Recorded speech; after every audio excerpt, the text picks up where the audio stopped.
Hastini lukurongni thaniwo shakam bedakni shep sapno taiba dakti tlangi shogirina nina harmunga srangshalo hastini montri okra Dr. Manik Shahani yagromi phiogiri zaka shakam bedakni kisasa ketal malkhungni dogla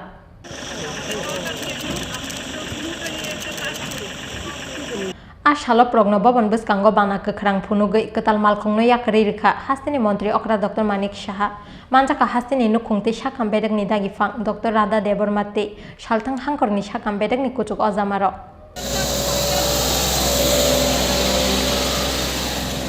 করছিলাম আমাদের director ম্যাডামকে বলছেন যে বিভিন্ন জায়গায় আমাদের বিভিন্ন প্রান্তে ছোট ছোট গাড়িগুলো যাওয়া খুব মুশকিল হচ্ছিল একটু হেভি শক্তপোক্ত গাড়ি না হলে যে হেলথের যে বিষয়গুলো আছে বিভিন্ন সার্ভিস আমাদের স্বাস্থ্য পরিষেবা সেটা দেওয়া অসুবিধা হচ্ছিল তো এই কারণে আজকে বিভিন্ন জায়গার জন্য এই গাড়িগুলো আজকে এখানে ইনোগ্রেশন হলো এবং নিশ্চয়ই এতে অনেক স্বাস্থ্য পরিষেবা দেওয়ার ক্ষেত্রে অনেক সুবিধা হবে।